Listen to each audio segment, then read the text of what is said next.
엑스포입니다. 2030년 부산 세계 박람회 유치 기대라는 주제에 선정을 해봤는데요. 2030년 부산에서 세계 박람회 엑스포를 유치하기 위한 열기가 정말 뜨거운 것 같아요. 엑스포 하면 개인적으로 우리나라의 첫 엑스포였던 이 93년의 대전 엑스포가 기억이 납니다. 저도 그 당시 굉장히 어렸었는데 네, 예. 할머니의 손을 붙잡고 갔던 게 기억이 납니다. 근데 저는 여수 엑스포 말고는 모르실 줄 알았는데 압니다. 대전 압니다. 엑스포를 기억이 알고 나는데 아무것도 기억이 안 나고 예. 줄선 기억밖에 나지 않아요. 줄이 정말 어마어마해서 거기에 예. 서서 기다리기가 너무 힘들었던 기억이 납니다. 맞습니다. 한비탑, 꿈돌이 이런 것도 기억이 나는데요. 그 당시에 이제 뭐 수학여행 대전으로 참 또 많이 갔던 것 같고 그렇죠. 사람들도 너무 많았고요. 엑스포 하면 좀 뭔가 떠오르세요? 저도 사실 그 대전 엑스포에 갔던 적이 있었던 것 같은데 이게 93년도인데 분명히 네. 기억이 안 나요. 어. 그러니까 갔다가 줄 서다 끝난 거죠. 아 맞아요, 진짜 줄. 그러니까 뭘 너무 봤다는 건 많이 기억이 안 써요. 나고. 저도 그게 기억이 안 나요. 가서 뭘 봤는지 기억이 안 나고 줄 선 것밖에 기억이 안 나요. 그래서 그때 당시에 특히 이제 뉴스를 통해서 학생들이 굉장히 많이 고생을 했던 것들 이런 것들이 이제 보도가 되기도 하고 그랬는데 그런 것들이 기억이 나고 2012년에 여수 엑스포 같은 경우는 오히려 굉장히 알차고 또 그 여수라고 하는 지역을 확실하게 부각을 시켜서 지금 어떻게 보면 엑스포 이후의 여수는 이전의 여수하고 다르잖아요. 물론 그렇죠. 거기는 여수 밤바다라고 하는 노래도 한몫 했지만 네. 그런 그 모습들을 보면서 그러니까 행사는 정말 했을 때보다 그 다음이 더 중요하구나. 그런 생각들을 많이 하게끔 하는 상황입니다. 맞습니다. 2030년 부산 엑스포 유치전이 정말 후끈 달아오르고 있는데요. 1년여 앞으로 다가온 최종 개최지 선정까지 이 엑스포 유치위원회 공동위원장이 최태원 회장 중심으로 국내 대기업들도 굉장히 좀 똘똘 뭉치는 그런 모양새인 것 같아요. 최근에는 방탄소년단이 또 이 엑스포 홍보대사로 위촉이 됐습니다. 그렇습니다. 방탄소년단은 원래 엑스포 홍보대사로 이렇게 내정이 되었거나 위촉이 되었거나 하는 그런 소식들이 별로 들리지 않았고 원래는 맨 처음에는 배우 이정재 씨가 엑스포 홍보대사를 한다는 그런 얘기들이 있었고 그다음에 네. 가상인간 로지라고 있어요. 네. 로지도 홍보대사 같다는 얘기들이 좀 있었던 것 같아요. 근데 어떻게 보면은 올해 들어서 급물살을 탄 그런 케이스 중에 하나인데 여러 가지 이유가 있겠지만 갑자기 세무조사를 회사가 한다 어쩌고 그런다더니 갑자기 엑스포 홍보대사가 되더라고요. 그래서 이건 뭐 우연의 일치겠지 이런 생각들을 갖다 해보게 됐습니다.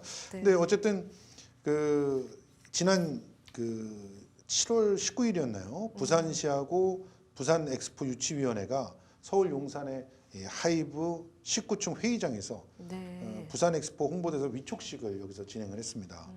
이 자리에 이제 BTS 멤버 전원이 다 나왔었고요. 그리고 공동위원장인 한덕수 국무총리, 뭐 또 최태원 대한상공회의장 회장, 또 박형준 부산시장, 박지원 하이브 대표, 또 장성민 대통령 정책조정기획관 등등이 참여를 해서 행사를 진행을 했는데요. 뭐 개인적으로 박형준 시장이 무슨 BTS 멤버와 인연이 있었다는 그런 소문도 있었고 또 그런 하이브 자체가 엑스포 같은 그런 국제적인 행사를 통해서 특히 꿈과 미래, 희망 이런 메시지를 갖다가 주는 행사가 엑스포잖아요. 네. 물론 올림픽도 그렇고 월드컵도 그렇지만 엑스포 같은 경우는 기술에 관련되어 있는 것이기 때문에 더더욱 우리의 삶의 가치를 어떻게 바꿔나갈 것인가에 대해서 굉장히 많은 생각을 하게 하는 그런 행사거든요. 그런 측면에서 BTS의 정체성이라든지 BTS의 메시지와 맞닿아 있다 이렇게 생각을 했던 것 같아요. 그러면서 이제 엑스포 홍보대사를 맡게 되었습니다. 일부는 팬들은 BTS가 이제 전 세계적인 그런 그룹인데 한국의 부산의 엑스포 이 엑스포 같은 경우는 이제 올림픽처럼 도시에다 주거든요. 그렇죠. 그러니까 한국의 한 도시의 그런 대표가 되는 것 같아가지고 그렇다 이런 얘기를 하셨는데 절대로 그런 의미는 아닙니다. 엑스포라고 하는 행사는 특히나 지금 우리 부산이 좀 유치를 해보겠다라고 하는 그 행사는 등록 엑스포 뒤에도 이제 네. 설명을 해드리겠지만 그렇죠. 정식 엑스포예요. 그래서 이런 그 정식 그 엑스포를 해 본 나라가 몇 나라가 없고 특히 뭐 올림픽, 월드컵 거기다 이 등록 엑스포까지 한 나라 전 세계 6개밖에 없다고 얘기가 되더라고요. 그만큼 굉장히 의미 있는 행사이기 때문에 그런 측면에서 BTS가 흔쾌히 마음을 열지 않았나 그런 생각을 해봅니다. 네, 일단은 뭐 최태원 회장이 BTS를 홍보대사로 위촉을 하게 되면서 뭐 일부 사람들은 정말 천군만마를 얻은 것 같다, 뭐 게임 끝난 것 같다 이런 얘기도 뭐 좀 나오더라고요. 든든할 것 같아요. 든든할 수밖에 없죠. 지금 이제 엑스포를 개최할 수 있는 회원국들이 있어요. 그 네. 회원국이 국제박람회 기구 회원국이라고 얘기를 하는데 BIE라고 얘기합니다. 네. 근데 170개 나라가 가입이 돼 있습니다. 그래서 네. 이 나라들이 이제 엑스포에 정식으로 자기 나라 관을 만들고 출품할 수도 있고 또 열심히 노력하면 자기가 엑스포를 개최할 수도 있는 그런 나라들이라고 보는데 아미가 총 몇 개국일까요? 글쎄요, 뭐 100개국은 넘을 것 같은데. 197개국. 어마어마하네요. 197개국의 아미 지부들이 다 있습니다. 진짜 세계적이네요. 이 정도 되면 그냥 엑스포가 BTS에 얹어가는 거죠. 사실은. 그러네요. 그러니까 전 세계 아미가 엑스포를 부산에서 그것도 BTS가 홍보대사가 돼서 하는데 거기다가 이 BTS가 이 부산에서 엑스포를 이렇게 유치하려고 하는 그런 콘서트를 올해 10월에 또 연다는 거예요. 그러면 이제 게임 끝난 거지 진짜. 그러게요. 다른 홍보할 필요가 없어요 사실은. 그런데 이제 결정을 하는 거는 또 이렇게 이제 여론이나 이런 그 분위기도 굉장히 중요하지만 이 각 나라들이 또 동의도 그렇죠. 해야 되고 그리고 국제 박람회 기구에서 그만한 가치가 있는 그런 행사를 어떻게 준비할 것인가 이런 계획안들을 낱낱이 또 검사도 해보고 이런 상황에서 결정이 되는 거라서 일단 역대 최고의 홍보대사를 얻은 게 엑스포다. 그래서 이래도 유치를 못하면 능력이 없었거나 내용이 부실했거나 뭐 준비한 사람들이 잘못했을 것이다. 이렇게 얘기가 나올 수밖에 없는 거죠. 그래서 저는 이걸 갖고 좋아하는 거 보고 좀 약간 의아했어요. 오히려 부담이 더 될 텐데. 네, 그렇죠. 이런 사람들, 이런 홍보대사를 얻어놓고 유치에 실패했다는 것은 그거는 그러게요. 뭐 내실이 없다는 얘기잖아요. 그런 측면에서 오히려 긴장을 해야 되는 그런 상황이 아닌가 하는 생각이 드는데요. 앞으로 3차례의 경쟁 프레젠테이션이 있습니다. 그리고 내년 초에 현지 실사가 진행이 됩니다. 그리고 내년 말에 국제박람회기구 회원국 투표를 합니다. 그래서 개최지가 결정이 되는데 사실은 투표도 되게 중요합니다.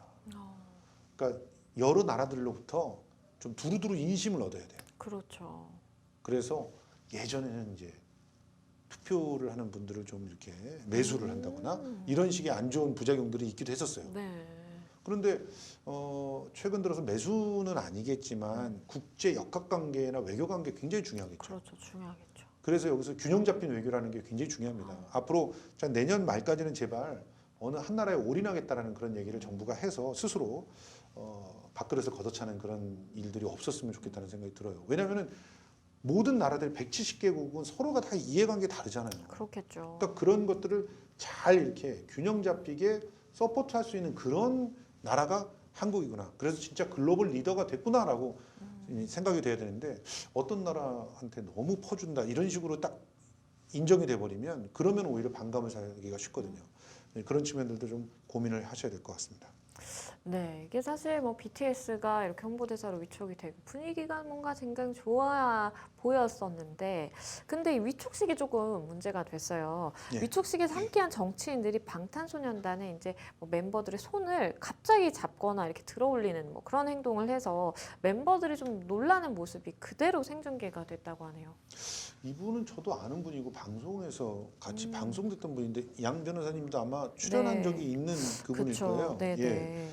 그 장성민 대통령 뭐 저기죠. 그 정책조정관인데 네네. 정책조정기획관인데 이분이 이제 뷔 씨하고 반갑다고 악수를 막 한 거예요.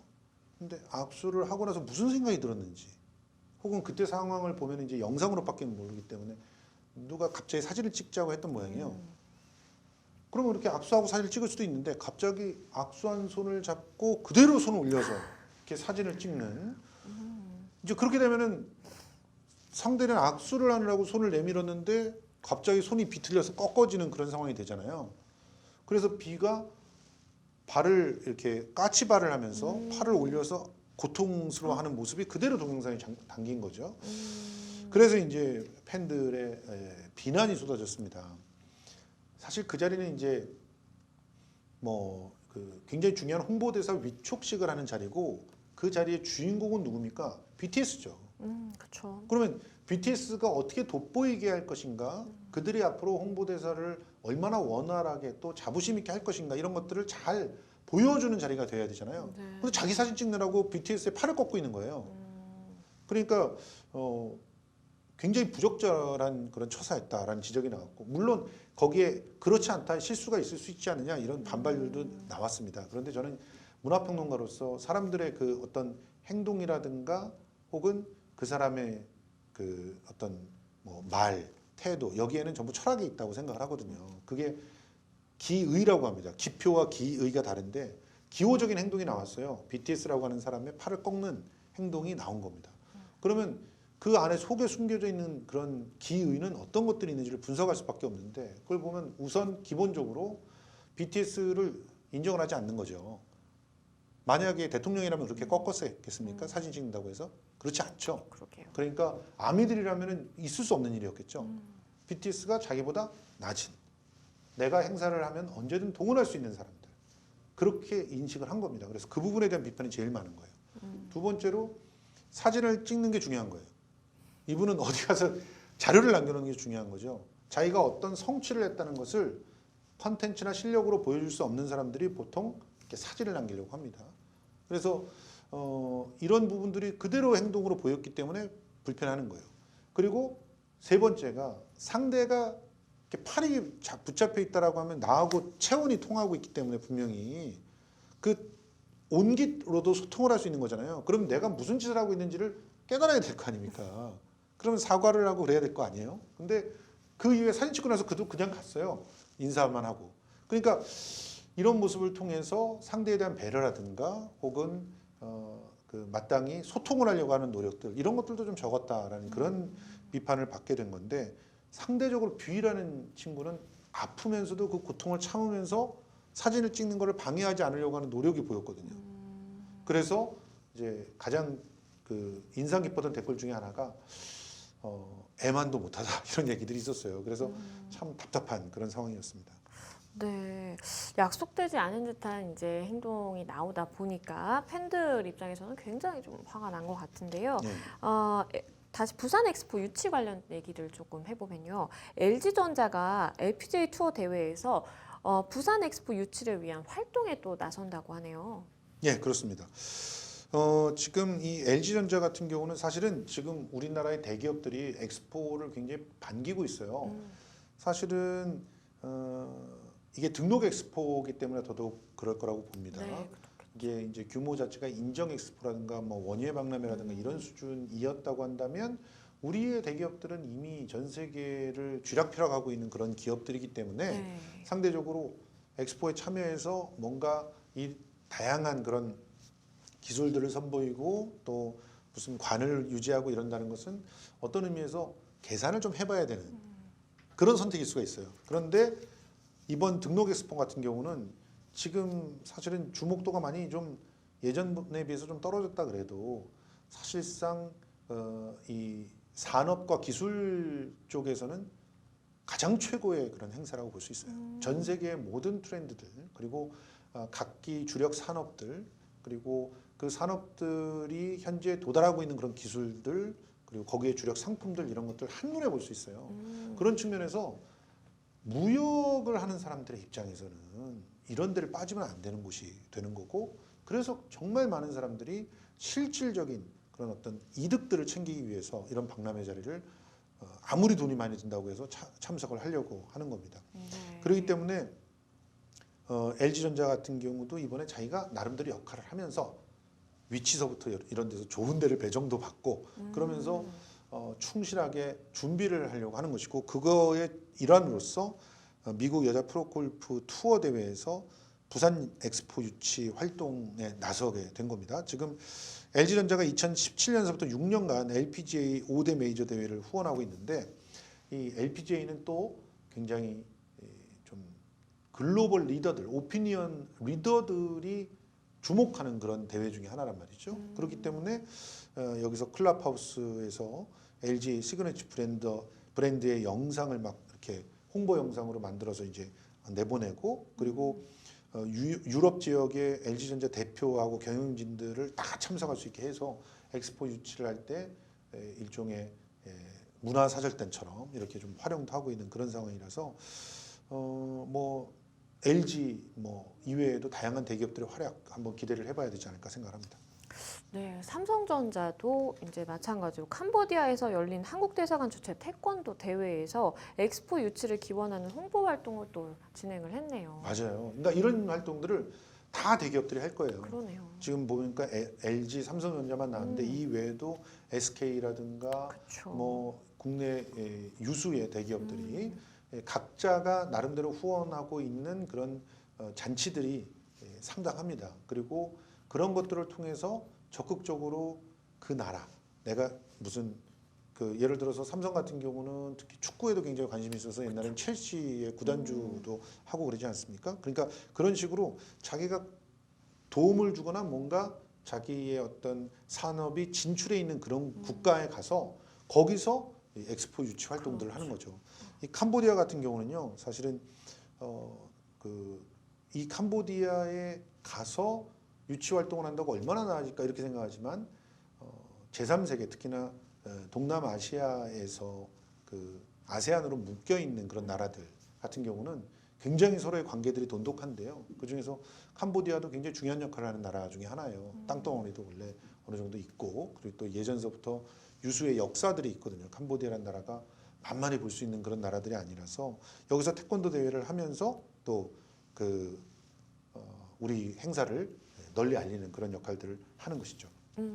사실 엑스포 하면 일반 사람들 같은 경우에 뭐 세계 박람회 그리고 경제적인 효과가 뭐 클 것이다 이런 정도로 사실 기대를 하는데 엑스포가 무엇인지 또 어떤 기대들을 해볼 수 있는지 평론가님께서 좀 설명을 해주시죠. 한마디로 우리가 만국박람회라고 하는 말들을 예전에 들어보셨을 거예요. 우리 전 세계사를 이렇게 보다 보면은 특히 19세기에 만국박람회를 통해 가지고 온갖 여러 가지 그 일들이 생겨난 것들 그런 것들이 많이들 기록이 돼 있는 것을 확인하셨을 거고 네. 우리나라도 그런 만국박람회에 참가하기 위해서 노력을 했다는 그런 얘기들이 나오지 않습니까? 바로 네. 그 만국박람회가 지금 현재 엑스포인 겁니다. 1851년에 런던에서 최초로 개최가 됐고요. 런던이 역시 근대화의 선두주자였기 때문에 만국박람회도 최초로 이렇게 개최할 수가 있었던 거죠. 그리고 1928년 파리에서 국제박람회 조약이 맺어지는데 네. 이때 이제 가맹국 주체마다 5년 만에 열리고 뭐 공업미술 공예품 따위의 생산품들을 이제 출품한다는 그런 일반적인 규정들이 28년에 만들어집니다. 그러면서 이제 세계 3대 국제 행사로 부각이 됐고 솔직히 이때 당시는 뭐 우리가 다 대충 시작된 해들을 알 테지만 올림픽 이런 것들은 아예 생기기도 전이고요. 그리고 그 뭐 월드컵은 더더욱 생겨나기 전입니다. 그렇죠. 그러니까 세계 3대 국제 행사가 있다면 그 중에서 가장 먼저 생겨난 게 엑스포인 네. 거죠. 특히 이 엑스포의 핵심 포인트는 경제, 문화적인 모든 산물, 인간이 그때까지 이제 인간의 지혜를 총망라해서 구현해 놓은 모든 산물들이 한 자리에 모인다고 보시면 되는 거죠. 그러니까 엑스포는 이제 아마추어 스포츠들로 모이는 거고 월드컵은 축구란 말이에요. 축구라는 단일한 종목인데 근데 엑스포 같은 경우는 진짜 야 세상이 이렇구나라는 걸 깨닫게 해줘요. 그래서 우리나라에서 예전에 그 구한말 때 이 만국 박람회에 가봤거나 자료를 만난 분들은 충격을 먹는 거예요. 세상은 이렇게 가고 있는데 우리는 너무 뒤처졌구나 이런 생각들을 하게 되는 것이죠. 우리나라는 지금 그 88 올림픽, 그 다음에 2002년 국제 월드컵을 개최를 하지 않았습니까? 거기다가 이번에 등록 박람회까지 엑스포에서, 이건 영어로는 월드페어라고 하는 말을 쓸 수 있는 유일한 그런 행사인데, 그 월드페어까지 치르게 되면 세계 3대 행사를 치른 7번째 국가가 되는 거기 때문에 그런 측면에서도 국격, 사실상 G7이다 우리가 이렇게 얘기할 수 있는 여러 가지 근거 중에 하나로 진행이 되는 것이고요. 아시아에서는 일본과 중국이 먼저 엑스포를 개최했고 우리가 세 번째 나라입니다만, 특히 한국은요 미래를 이끌어 나가는, 미래를 먼저 살고 있는 그런 나라로서 주목을 받고 있어요. 세계 최고의 그 IT 인프라를 갖고 있고, 그리고 스마트 기술에 있어서 전 세계 1, 2위를 다투고 있는 그런 나라입니다. 우리나라의 그 인천공항들을 우습게 보시는 분들이 우리나라 사람들만 많은데, 실제로는 전 세계에서 가장 스마트한 공항이고 가장 빨리, 가장 편안하게 이용할 수 있는 공항이에요. 그 공항 하나만 봐도 사실은 왜 외국 사람들이 한국에 들어와 가지고 깜짝깜짝 놀라느냐, 인천국제공항을 보면서 깜짝 놀라거든요. 그리고 부산항 같은 경우도 이제 스마트 항만이라고 해가지고 굉장히 최첨단에 된 기술로 탈바꿈하고 있습니다. 또 여기에 인공지능 기술과 또 그 다양한 그런 그 최첨단 IT 기술들이 함께 들어가게 되면은, 그러면 한국은 미래를 일구는 첫 번째 엑스포를 만들어내는 그런 나라로서 자리매김할 수 있기 때문에, 또 이 탄소 중립 엑스포로서의 의미도 만만치 않아요. 그런 측면에서 이번에 한국이 이 엑스포를 가져오면서 전 세계에 새로운 글로벌 리더가 탄생했고 또 미래가 시작됐다라고 하는 걸 알려준다는 입장에서 굉장히 중요한 그런 행사가 되지 않을까 생각을 합니다. 예, 앞서서 평론가님께서 잠시 언급을 해주셨는데 엑스포가 이제 두 가지로 나뉜다고 하네요. 등록 박람회와 인정 박람회라고 하는데 어떻게 좀 차이가 날까요? 정말 박람회가 너무 좋았던 거예요. 사람들이 만들어 놓고 네. 하다 보니까 야, 이건 꿈의 축제인 거예요. 실제로 어떤 사람들이 얼마나 모였는지, 28년도 파리 박람회 같은 걸 예로 들어보면은 저는 믿기지가 않는데 800만이 모였다 그러더라고요. 이해가 되십니까? 800만이? 그게 가능한? 그때 있는 게 기차밖에 없었어요. 그러니까 모든 인류가 정말 지금 현재 인류가 도달한 수준을 확인하고 싶은 거예요. 내 눈으로. 그렇겠죠. 그러니까 사방에서 배 타고 기차 타고 그냥 오는 거예요. 그리고 내가 뭘 팔면은 우리나라에서 정말 대박을 할 수 있을까? 이런 꿈으로 다 불타 있지 않겠습니까? 그러니까 박람회에 가서 저런 신기한 제품들이 있단 말이야. 우리는 어떨까? 이런 것들을 만나보고 싶었던 거죠. 네.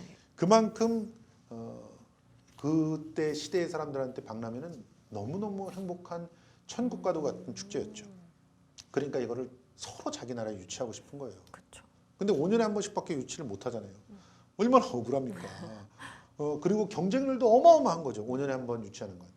그래서 이제 그 국제 박람회 기구에서 허락을 한 거예요. 박람회 열고 싶어 미치겠는 그런 나라들끼리 따로 모아서 이제 5년마다 하는 나라들 말고 떨어진 아쉬운 나라들을 모아서 중간중간에 박람회를 할 수 있게 허락을 해주고, 대신 국제 박람회 기구가 정한 절차와 규칙을 다 따라라. 그러면 우리가 너희들에게 이름표를 붙여줄게. 인정 박람회. 이렇게 이름표를 붙여주는 거죠. 그래서 엑스포란 이름은 쓸 수 있어요. 인정 박람회는. 그렇지만 네. 월드페어라고 하는 말은 쓸 수가 없는 거죠. 등록 박람회라고 쓸 수 없죠. 그래서 우리의 대전 엑스포 그리고 여수 엑스포가 다 이렇게 인정 박람회고요. 그리고 93년도 이후에는요. 엑스포의 인정 박람회와 정식 등록 박람회의 차별화를 위해서 규모를 정해주기도 합니다. 그래서 전시장의 규모, 그다음에 뭐 거기서 그 여러 가지 그 관들의 뭐 개수, 뭐 이런 것들까지도 러프하게 이렇게 정해놓고 너무 과다하게 돈을 쓰거나 하지 않게끔, 그래서 네. 부작용이 없게끔 이렇게 규칙을 만들어 주는데, 그래서 그런 인정 박람회로서 굉장히 알차고 또 특색 있게 진행한 박람회는 여수 박람회 쪽이고, 대전 엑스포는 사실은 지금 와서 생각하면은 인정 박람회인데 거의 등록 박람회처럼 그러니까요. 너무 해보고 싶어서 네. 그래서 등록 박람회처럼 했다가 나중에 그 시설들을 나중에 그렇죠. 좀 처치하기가 힘들었잖아요. 네. 그래서 아픔을 겪었던 그런 엑스포로 또 기억이 나는 거죠. 부산 엑스포 유치는 내년 11월 국제 박람회 기구의 총회에서 회원국들의 이제 투표로 결정이 되는데요. 부산을 포함해서 이탈리아의 로마, 사우디아라비아의 리야드가 경쟁을 벌이고 있다고 합니다. 평론가님께서는 혹시나 좀 어떻게 예상을 하시는지, 뭘 기대하고 계시는지. 저는요, 핵심이 두 가지 키워드입니다. 미래와 환경. 이 두 가지의 솔루션들을 우리가 제시를 해줘야 돼요. 네. 근데 난 걱정스러운 게 지금 우리가 자꾸 원전 더 만든다고 하고 그러잖아요. 근데 원전이 친환경적 기술이 아니라고 다시 한번 확인이 된 그런 상황이고, 바로 옆에서 지금 일본이 후쿠시마에 그 오염수를 배출한다고 하는 그런 입장에서 전 세계의 환경단체들이 다 긴장해 있어요. 이러면 더더욱 엑스포에서 얼마나 환경적인 테마, 환경적인 기술들을 더 앞에 내세우면서 엑스포를 꾸려나갈 것인가를 눈여겨볼 겁니다. 그러면 솔직히 말해서 사우디 이렇게 되면 거기는 기름의 나라잖아요. 그렇죠. 그러니까 우리한테 좀 밀릴 수 있어요. 우린 기름이 안 난다는 게 장점이에요. 여기서는 환경을 생각할 때. 근데 로마와 이렇게 비교를 한다. 그러면 물론 로마도 요즘에 뭐 원전이나 뭐 이런 부분에 대해서 다시 검토를 하고 있다 이런 얘기들이 나오지만, 기본적으로 그 유럽 국가에서는 환경에 대한 어떤 경각심이라든지 그걸 통해 가지고 재생에너지에 투자하는 비율이라든지 이런 것들이 한국보다 훨씬 높기 때문에 이런 것에 밀리게 되면 너무 억울하지 않습니까? 네. BTS를 써가지고도 진다는 그런 결과가 나오는 거잖아요. 그런 측면에서 저는 이건 진짜 엑스포를 제대로 유치하고 싶다면 정책 기조가, 나라의 정책 기조부터가 그때까지만이라도 좀 바뀌어야 되지 않나, 그런 안타까움들이 좀 있습니다. 그래서 내년에 좋은 결과들이 좀 있기를 바라고요. 그래서 정말 돋보이는 그런 행사로 만들어낼 수 있었으면 좋겠습니다. 네. 부산 엑스포 유치 총력전이라는 주제로 첫 번째 법률 이슈 토크 이야기 나눠봤습니다.